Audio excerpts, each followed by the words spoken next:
Bismillahirrahmanirrahim. Assalamualaikum warahmatullahi wabarakatuh. Innal hamdalillah nahmaduhu wa nasta'inuhu wa nastaghfiruh wa na'udzu billahi min syururi anfusina wa min sayyiati a'malina. May yahdihillahu fala mudhillalah wa may yudlil fala hadiyalah. Asyhadu an la ilaha illallah wahdahu la syarikalah wa asyhadu anna Muhammadan 'abduhu wa rasuluh la nabiyya ba'dah. Allahumma la ilma lana illa ma 'allamtana. Allahumma 'allimna ma yanfa'una wa zidna ilma wa aslih lana sya'nana kullah wa la takilna ila anfusina tarfata 'ainin. Kaum muslimin, sahabat keluarga muslim yang semoga Allah Subhanahu wa taala muliakan. Alhamdulillah, kita panjatkan puja dan puji syukur kita kepada Allah atas segala karunia-Nya, atas segala nikmat-Nya, yang mana Allah Subhanahu wa taala masih memberikan nikmat tersebut, karunia tersebut kepada kita hingga detik ini. Salawat dan salam senantiasa tercurahkan kepada junjungan kita Nabi besar Muhammad sallallahu alaihi wasallam. Kaum muslimin, sahabat keluarga muslim yang dirahmati Allah Subhanahu wa taala. Kita lanjutkan pembahasan kitab Al-Fiqhul Muyassar, yang mana pada episode kali ini kita akan melanjutkan bab an-najasah. Bab seputar benda-benda najis. Bab ini penting perlu kita bahas dan pelajari kaum muslimin. Kenapa? Karena memang benda najis tatkala melekat pada diri seorang dan dia sedang mengerjakan ibadah, contohnya sholat, maka benda najis tersebut akan mampu menghalangi sholatnya. Benda tersebut akan mampu menjadikan sholatnya tidak sah, tidak diterima oleh Allah Subhanahu wa taala. Dan ini sesuai dengan definisi dari an-najasah. Definisi dari benda najis itu sendiri. Sebagaimana disampaikan oleh penulis, an-najasatu hiya mustaqdarun yamna'u sihhatas shalah haitsu la murakhis.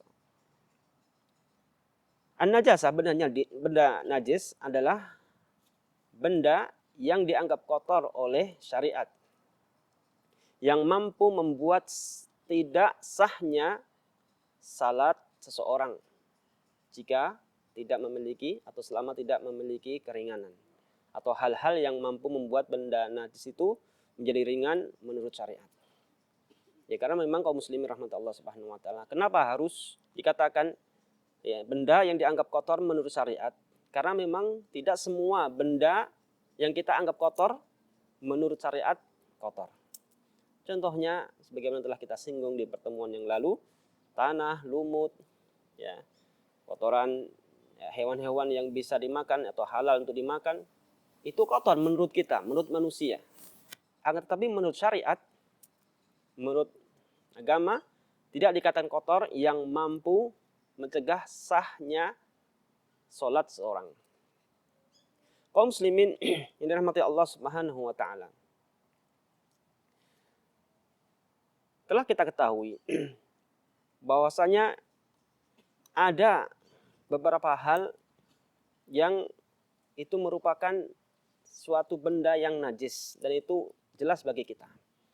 Akan tetapi ada beberapa permasalahan yang barangkali di antara kita ada yang belum mengetahui dengan jelas atau ragu-ragu tentang hukum suatu benda yang apakah ini najis atau tidak, atau suci.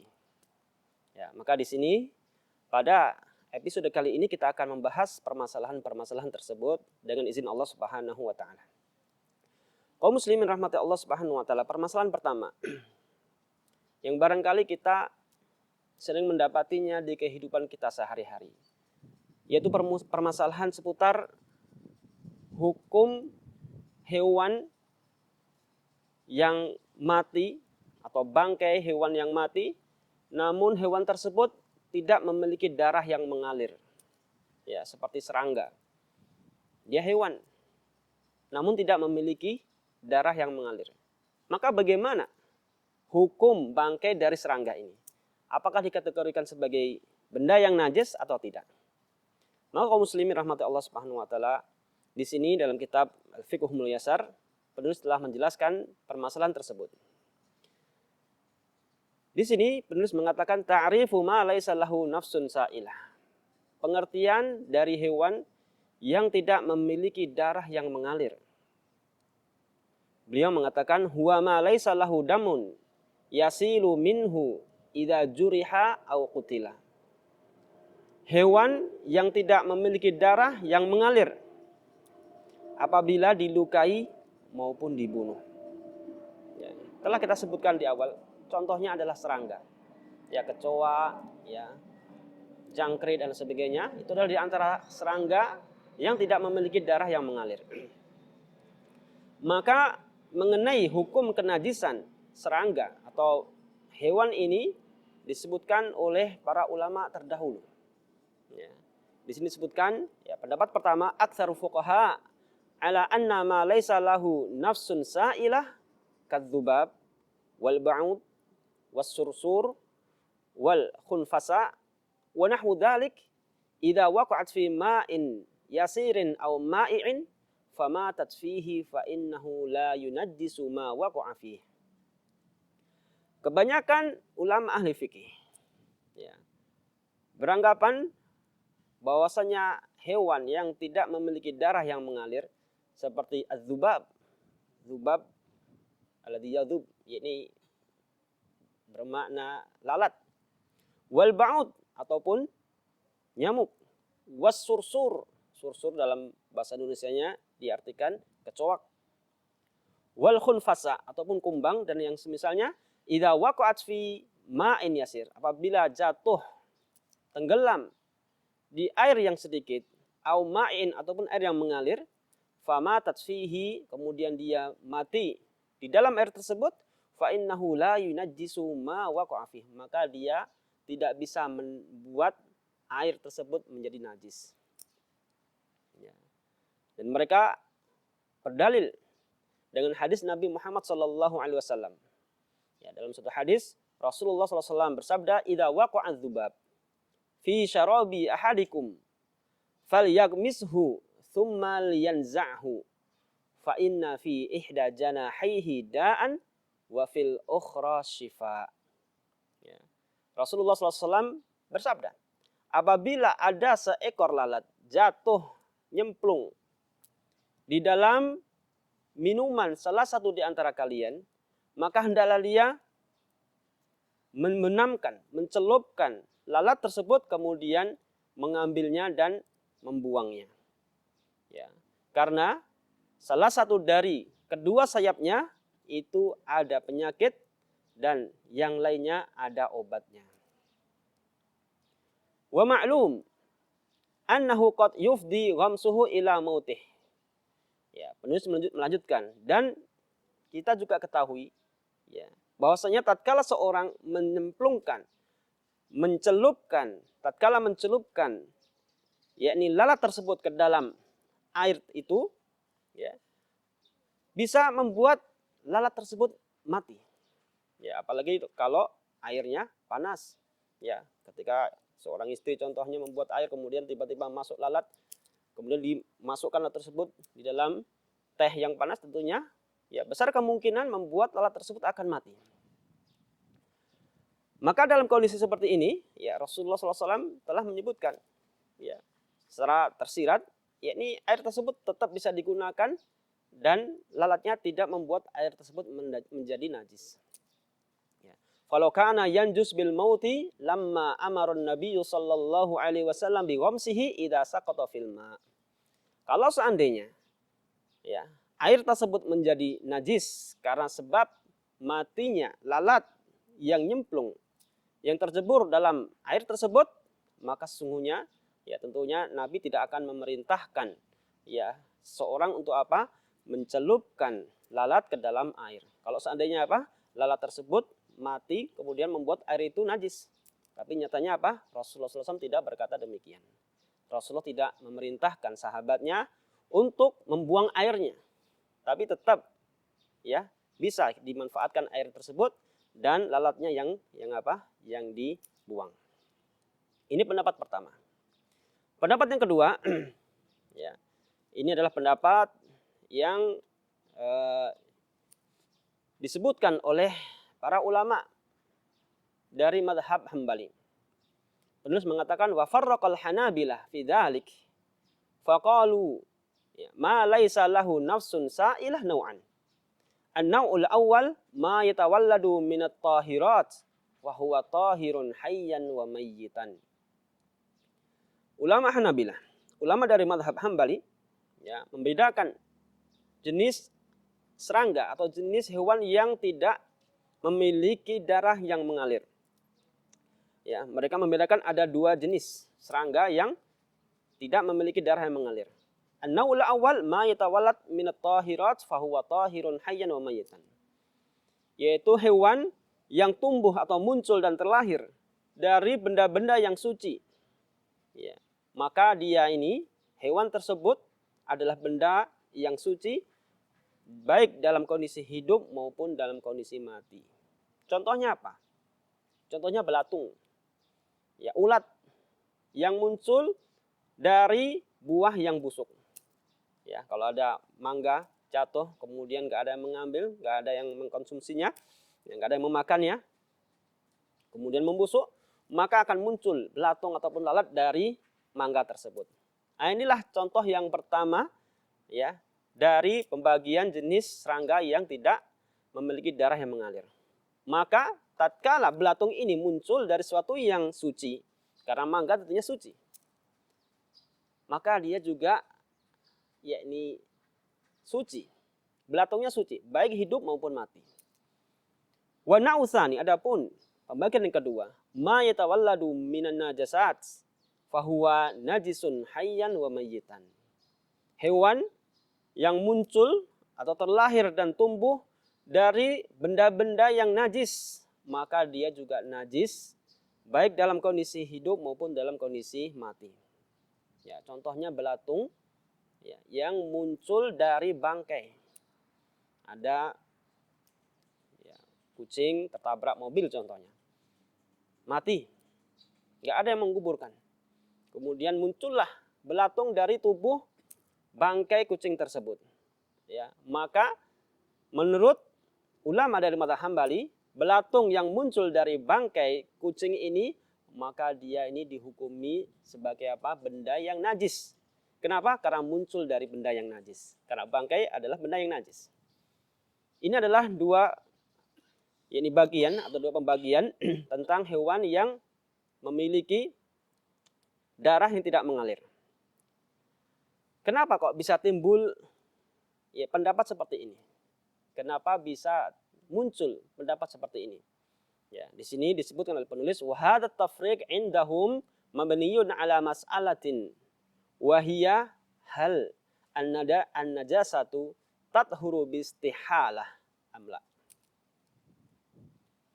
Pendapat ini, ya, pembagian ini, ya, yang muncul dari kalangan ulama-ulama madhab Hambali, kenapa bisa ada pembagian seperti ini?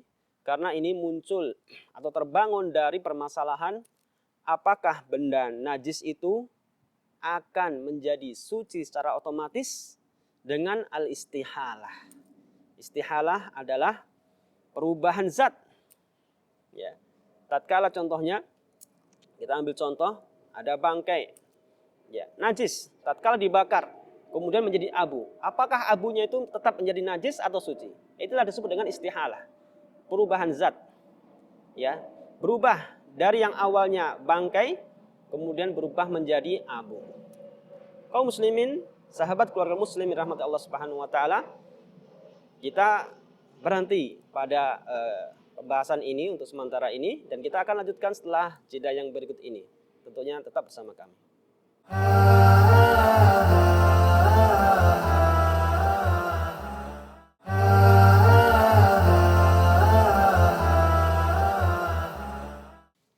Muslimin, sahabat keluarga muslimin rahmat Allah Subhanahu wa taala, kita lanjutkan pembahasan seputar benda-benda najis.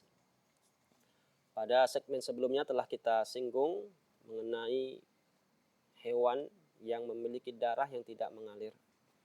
Apakah statusnya dia ini suci atau najis? Dan telah kita singgung sebelumnya, di sana ada perbedaan ulama. Pada segmen kali ini kita akan jelaskan mana dari pendapat ulama yang paling rajih, yang paling kuat mengenai status hukum hewan yang memiliki darah yang tidak mengalir. Terlebih khusus mengenai masalah hewan ya, yang keluar dari benda yang najis, ya, seperti belatung yang muncul dari bangkai hewan tadi. Yang telah kita sebutkan sebelumnya bahwasanya di sana ada ya pembagian yang dilakukan oleh ya ulama-ulama dari mazhab Hambali, membagi bagaimana hewan itu ya tatkala atau meskipun dia memiliki darah yang tidak mengalir, namun tatkala keluar dari benda yang najis, maka dikatakan itu juga najis. Kalau keluar dari benda yang suci, maka dia suci. Maka kaum muslimin rahmati Allah Subhanahu wa taala, penulis menyebutkan di sini pendapat yang paling rajih mengenai status hewan yang muncul dari benda yang najis tadi seperti belatung. Ya, penulis mengatakan al-mutawallid atau al-mutawallad minan najasat ala sahih min qaulil ulama tahiran. Fama laisa lahu nafsun sa'ilah tahirun mutlaqan. Hewan yang muncul atau terlahir dari benda-benda yang najis, maka menurut pendapat yang paling kuat dari dua pendapat ulama tadi, yang paling kuat adalah pendapat yang mengatakan dia statusnya suci, tahir.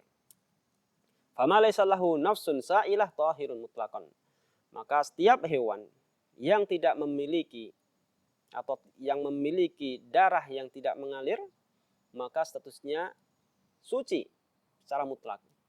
Apakah dia ini muncul dari benda yang suci maupun muncul dari benda yang najis. Karena ya menurut pendapat ulama al-istihalah, perubahan zat itu membuat hukum juga berubah. Ya, yang awal najis tatkala sudah berubah zatnya, ya, maka berubah juga hukumnya. Yang awalnya najis menjadi suci. Kaum muslimin rahmati Allah Subhanahu wa taala. Kemudian kita akan beralih kepada pembahasan seputar hukum ya bangkai hewan. Ya. Kita sebutkan bangkai, definisinya adalah ma mata bi ghairi tazkiyatin syar'iyyah. Setiap hewan yang mati tanpa melalui proses penyembelihan yang syar'i. Ya. Yang aturan contohnya disembelih di lehernya, tapi dia apa? Disembelih atau disembelih dengan cara contohnya kepalanya ditembak atau di apa? Pakai setrum dan sebagainya. Itu merupakan proses penyembelihan yang tidak syar'i. Maka tatkala dia mati disebabkan karena kesetrum ya atau karena yakni dibius dan sebagainya, maka statusnya juga menjadi bangkai yang haram untuk dikonsumsi. Kaum muslimin yang dirahmati Allah Subhanahu wa taala. Hukmu mayitatul hayawan, hukum bangkai hewan. Penulis mengatakan mayitatul hayawan najisatun. Bangkai hewan sepakat ulama itu hukumnya najis. Lakin hal yajusul intifa bi ba'di ajza'iha, akan tapi yang jadi masalah, apakah boleh mengambil manfaat dari sebagian anggota tubuhnya? Seperti ya, di sini disebutkan ka'azmiha, wa rishiha, wa qarniha, wa dhufriha, wa jildiha, wa sya'riha. Ya, seperti azam. Azam ini tulang. Boleh nggak mengambil manfaat dari tulang bangkai? Ya, barangkali ada orang mendapati bangkai kambing yang sudah mengering karena sudah dibiarkan kena hujan, kena ya matahari, kemudian mengering sampai terurai dagingnya, tinggal bulu dan juga tulangnya. Apakah tulangnya ini bisa diambil manfaatnya? Ya, walaupun tulang ini berasal dari bangkai kambing. Warisuha, ataukah yakni rish itu artinya bulu. Wakorniha atau tanduk. Wadufriha dan kuku. Wajildiha ataupun kulit. Wasya'riha dan rambut. Apakah semua ini boleh kita mengambil manfaat darinya? Maka ini adalah pembahasan yang akan kita bahas pada kesempatan kali ini. Kaum muslimin, sahabat keluarga muslim yang dirahmati Allah Subhanahu wa taala. Penulis menjelaskan, ikhtalafal fuqaha fi hukmi hadhil asya' al-madhkurah fi najasatiha wa taharatiha. Ulama berbeda pendapat ya, mengenai hukum dari sesuatu yang disebutkan sebelumnya. Apakah dia ini najis atau suci? Pendapat pertama, ya, fadhahab al-Hanafiyah, menurut ulama dari mazhab Hanafi, berpendapat ila anna sya'ral mayyitah wa 'azmiha wa 'asabiha 'ala al-masyhur wa hafiriha wa qarniha al-khaliyah min ad-dasumah wa kadza kullu ma la tuhilluhu al-hayat wa huwa ma yata'allam al-hayawan bi qat'ihi karrish wal minkar kullu hadza tahirun. Ulama dari mazhab Hambali mengatakan bahwasanya sya'rul mayyitah, rambut bangkai, dan juga tulangnya. Begitu juga dengan uratnya, kukunya, kemudian tanduknya, yang tidak mengandung lemak ataupun minyak. Wa kadza kullu ma la tuhilluhul hayat, dan setiap yang tidak mengandung unsur kehidupan. Unsur kehidupan di sini disebutkan ma yata'allamul hayawan biqat'ihi. Ya. Setiap yang apabila terpotong ya anggota itu, maka hewan akan tersakiti. Ini adalah sesuatu yang mengandung unsur hayat, unsur kehidupan.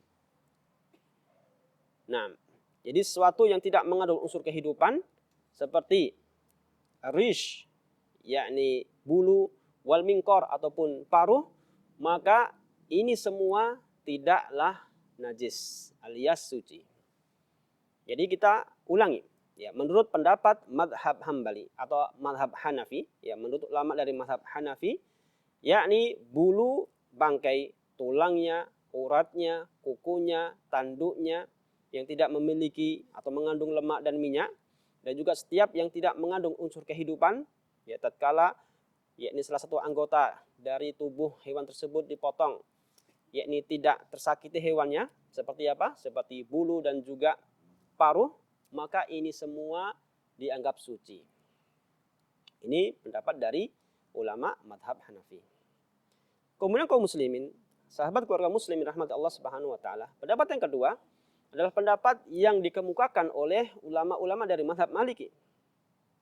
Penulis mengatakan ammal malikiyah faqalu ajza'ul mayyitah najisatun illa sya'ru wa ma yushabihu minar rish.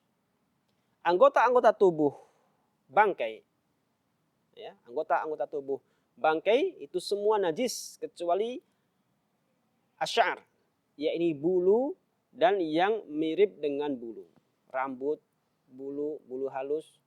Nah, yang mirip dengan itu maka itu tidak dianggap najis alias suci. Ini menurut pendapat Malikiyah. Adapun tanduk, ya, ataupun tulang, maka itu semua dianggap najis.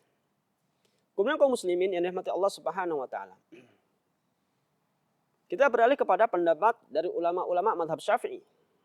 Mereka mengatakan, ya, faqalu binajasati hadhil asya' al-madhkurah. Mereka mengatakan semua hal-hal yang telah kita sebutkan sebelumnya, baik tanduk, tulang, kemudian juga kuku, kulit, kemudian bulu, rambut, itu semua adalah suatu benda yang najis. Ini pendapat dari ulama-ulama mazhab Syafi'i. Ya, lebih ketat lagi dibanding dua pendapat sebelumnya. Kemudian kaum muslimin, sahabat keluarga muslimin rahmati Allah Subhanahu wa taala, kita akan beralih kepada pendapat dari ulama-ulama mazhab Hambali yang, ya, kita lihat di sini adalah pendapat yang pertengahan, pendapat yang lebih sesuai dengan dalil. Ya. Mereka mengatakan faqalu binajasatil azmi wal qarni wal dhufri wa usulis sya'ri wal rishi idza nutifa wa huwa radbun aw yabis. Ya. Mereka mengatakan bahwasanya tulang, kemudian juga tanduk, kuku, pangkal rambut, dan juga pangkal bulu, apabila dicabut dari tubuhnya, baik dalam keadaan basah maupun kering, maka itu semua adalah najis. Li'anna hadhil asya' min jumlati ajza'il mayyitah. Karena semua ini, seluruh yang kita sebutkan barusan, itu merupakan bagian dari anggota tubuh bangkai tersebut. Kemudian penulis menjelaskan, amma sya'ru was-suf wal wabar war rish fahuwa tahiratun fil hayati wa badal mamat.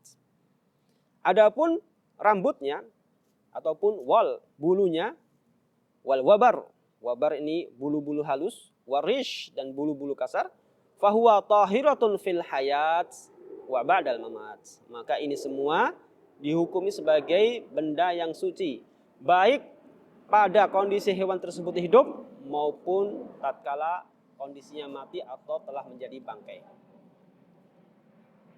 Kemudian penulis menjelaskan, walau kanat li hayawan ghairi ma'kulin kal hirrah wa madunha fil khilqah.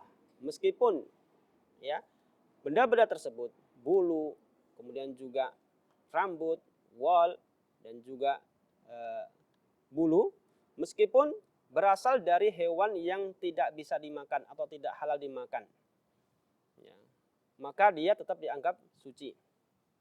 Ya, kenapa? Karena di sana ada dalil. Di sana ada dalil yang mana Allah Subhanahu wa taala sebutkan dalam Al-Qur'an, ya. Allah taala berfirman, wa min aswafiha wa ubariha wa asy'ariha atsatsan wa mata'an ilahin.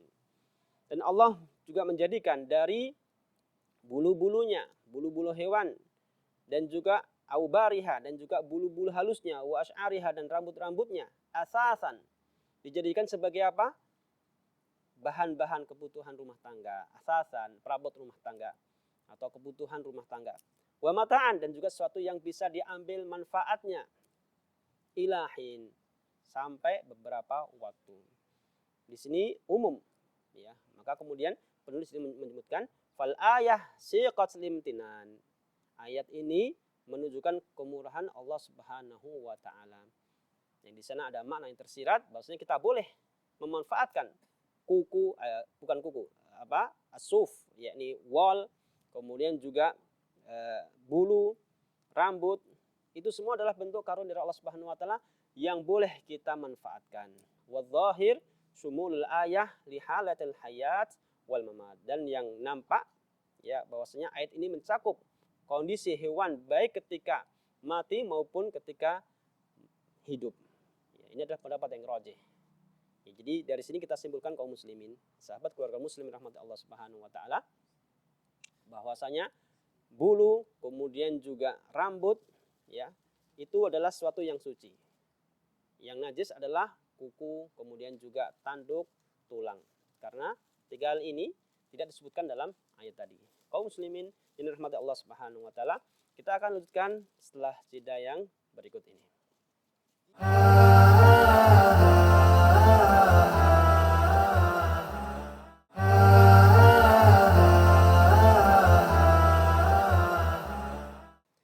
Muslimin, sahabat keluarga muslim yang dirahmati Allah Subhanahu wa taala, kita lanjutkan pembahasan seputar benda-benda najis. Kaum muslimin, sahabat keluarga muslim yang dirahmati Allah Subhanahu wa taala, telah kita sebutkan kesimpulan dari hukum memanfaatkan, yakni beberapa yang melekat di anggota tubuh bangkai untuk suatu keperluan, seperti bulu, rambut, bulu-bulu halus. Menurut pendapat yang rajih, ini adalah boleh dan benda-benda tersebut adalah suci. Kaum muslimin rahmati Allah Subhanahu wa taala, barangkali ada timbul pertanyaan di antara kita. Bagaimana dengan hewan babi? Apakah juga boleh kita mengambil manfaat dari bulunya? Ya. Atau mengambil manfaat dari rambutnya.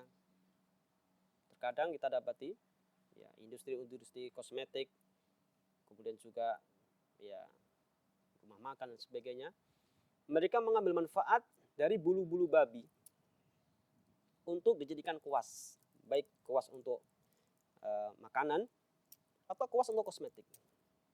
Maka bagaimana hukumnya?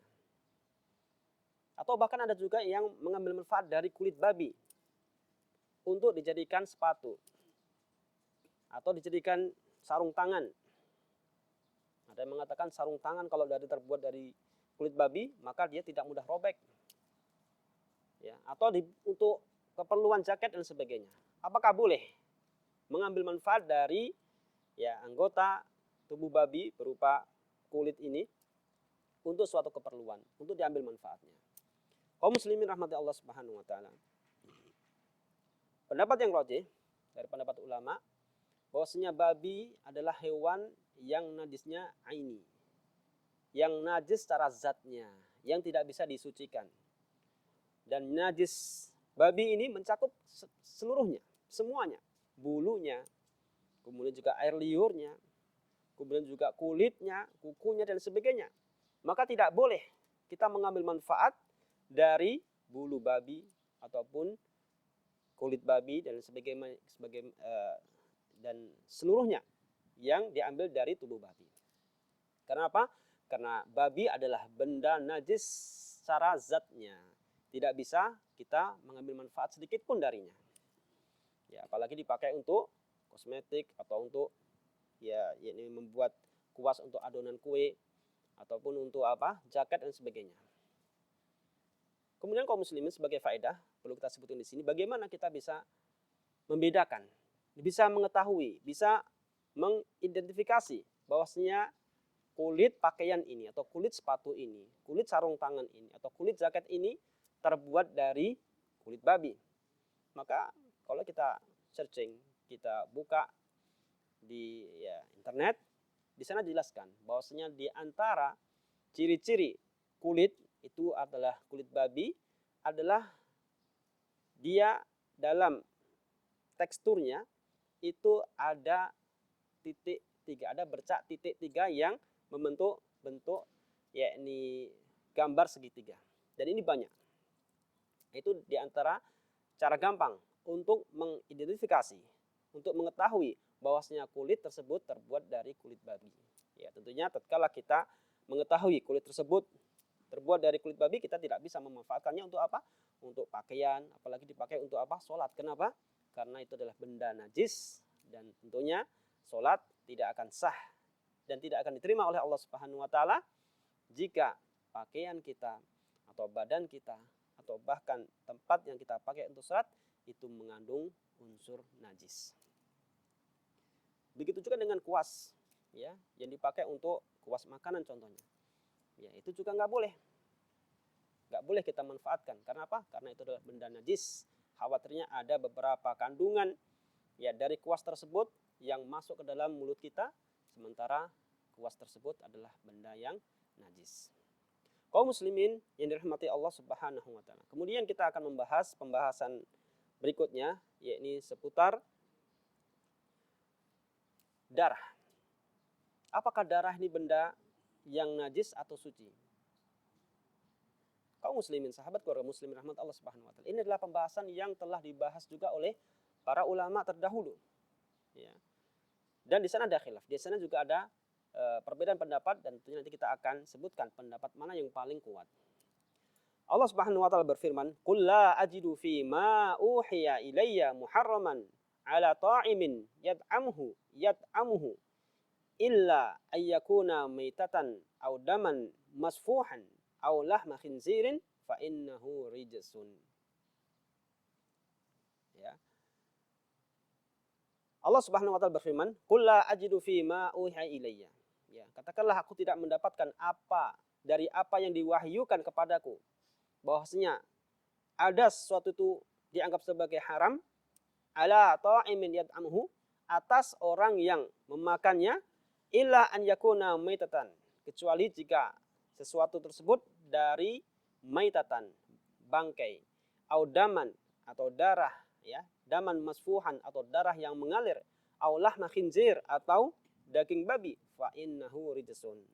Sesungguhnya dia ini adalah rijsun, kotor dan juga najis. Penulis mengatakan fal ayah dalat ala najasati damil masfuh. Ayat ini menjelaskan bahwasanya ya darah yang mengalir adalah hukumnya najis. Apa yang dimaksud dengan darah yang mengalir? Damul masfuh. Darah yang mengalir. Apa yang dimaksud? Darah yang mengalir atau dam masfuh adalah darah yang keluar tatkala seorang menyembelih hewan darah yang keluar dari proses penyembelihan itu adalah damul masfuh. Atau darah yang keluar dari luka. Tatkala seorang melukai hewan, ya, kemudian keluar darahnya, itu juga disebut dengan damul masfuh, darah yang mengalir. Maka darah tersebut dihukumi sebagai benda yang najis. Kemudian kaum muslim rahmati Allah Subhanahu wa taala, di sini penulis merincikan, ya, wadam minhu ma huwa najisun wa minhu ma huwa tahirun. Darah, ya, rinciannya ada yang najis, ada juga yang suci. Amad damun najis fahuwa ala darajatain fil hukmi. Adapun darah yang najis, maka dia memiliki 2 derajat dalam hukumnya. Al-awwal najisun la yufa an syai'in minhu mutlaqan, yakni derajat yang pertama dihukum sebagai najis, tidak dimaafkan sedikit pun juga. Ya, apakah dia banyak maupun sedikit. Intinya tidak dimaafkan sama sekali meskipun kadarnya sedikit. Tatkala mengenai pakaian, maka pakaian tersebut menjadi najis karena apa? Terkena darah tersebut meskipun sedikit. Darah yang masuk dalam kategori ini adalah darah yang keluar dari 2 lubang. Ya, sebagaimana disebutkan penulis ini, wa huwal khariju minas sabilain. Darah yang keluar dari 2 lubang, kemaluan dan lubang dubur. Ya, tatkala mengenai badan seorang, maka tentunya harus dihapus, harus dibasuh dan dihilangkan. Kemudian kaum muslimin rahmati Allah Subhanahu wa taala, pembagian kedua adalah najisun yu'fa an yasirihi. Darah yang dihukumi najis akan tapi dimaafkan jika apa? Kadarnya sedikit. Wa huwa damul adami inda man qala bi najasatihi.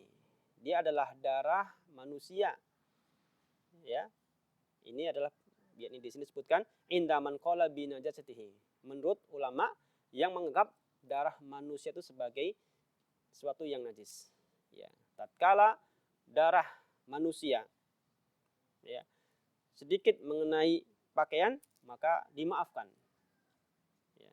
Menurut apa? Pendapat ulama yang menganggap darah itu najis. Kita akan nanti sebutkan apakah memang darah manusia itu najis apa tidak. Kita akan sebutkan di waktu yang lain. Wa kullu ma maitatuhu najisatun, dan setiap hewan yang bangkai itu juga najis. Maka tatkala, ya, darah yang keluar dari tubuhnya sedikit kemudian mengenai tubuh seorang, maka itu darahnya dimaafkan. Wa kadza ma yabqa fil hayawan ba'da khuruji ruhihi bizzakati asy-syar'iyyah. Begitu juga dengan darah yang masih menempel, ya, sisa-sisa darah dari hewan setelah dilakukan proses penyembelihan secara syariat. Setelah disembelih, ya, kemudian masih sedikit ada darah yang nempel di tubuh hewan, maka darah yang sedikit ini itu dimaafkan, ya, itu dimaafkan. Kaum muslimin yang dirahmati Allah Subhanahu wa taala. Adapun darah yang suci, tadi telah kita sebutkan, ya, 2 derajat, ya, darah yang najis. Sekarang darah yang suci. Apa saja? Apakah ada darah yang suci? Ada. Di sini disebutkan oleh penulis, amad damu tahir faminhu. Adapun darah yang suci, maka diantaranya adalah yang pertama, damus samak, li'annahu aw li'anna maitatahu tahiratun. Darah as-samak, ini darah ikan. Kenapa? Li'anna maitatahu tahiratun, karena bangkainya adalah suci.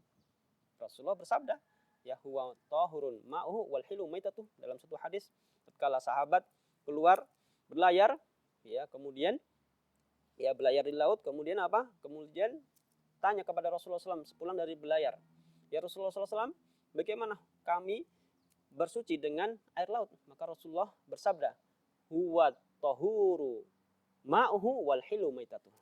Air laut itu apa? Suci. Untuk dipakai untuk apa? Menghilangkan hadas atau menghilangkan najis dan juga mengangkat hadas. Wal hilu maitatuh, dan juga apa? Bangkainya juga halal. Ya. Apakah ada darah pada diri, pada badan, yakni ikan? Ada. Kalau ikan kecil barangkali memang kita dapati. Tapi kalau ikan-ikan yang besar, paus, hiu dan sebagainya, yang bentuk tubuhnya besar, itu pasti kita akan dapati ada memiliki darah. Nah, darah ini adalah darah yang suci. Karena Rasulullah SAW mengatakan bangkainya halal. Kemudian kaum muslimin rahmati Allah Subhanahu wa taala. Jenis darah yang kedua, damun ma la yasil damuhu kadamil ba'udah wal baqu wadzubab. Darah yang tidak mengalir seperti darah yang dimiliki oleh al-ba'udah, nyamuk, wal baq dan kutu ataupun dzubab dan juga lalat. Maka jangan sampai ada yang bertanya lagi, bagaimana ya hukum pakaian yang terkena darah nyamuk. Barangkali ketika ada nyamuk hinggap di pakaian kemudian kita pukul nyamuknya, ada bercak darah di situ, apakah darahnya najis atau pakainya menjadi najis dan tidak bisa dipakai untuk sholat? Maka ya kita jawab boleh dipakai untuk sholat. Karena apa? Darah inilah darah yang suci. Ya, karena apa? Karena dari ba'udah, dari nyamuk ya ataupun dari serangga yang semisal dengan nyamuk. Kemudian kaum muslimin rahmati Allah Subhanahu wa taala. Jenis darah yang ketiga yang juga dianggap sebagai darah suci adalah ad-dam alladhi yabqa fil uruq wal qalb wattihal wal kabd. Fahadha tahirun sawa'an kana qalilan aw katsiran. Darah yang tersisa di urat-urat ataupun uruk ataupun al-qalb, jantung, limpa, hati, maka semua darah ini adalah darah yang suci, sedikit maupun banyak. Kaum muslimin yang dirahmati Allah Subhanahu wa taala. Inilah pembahasan yang bisa kita bahas pada kesempatan kali ini. Insyaallah taala kita akan bahas ya pembahasan benda-benda najis di episode yang akan datang. Kita akhiri dengan doa kafaratul majlis. Subhanallah wa bihamdika asyhadu an la ilaha illa anta astaghfiruka wa atubu ilaik. Assalamualaikum warahmatullahi wabarakatuh.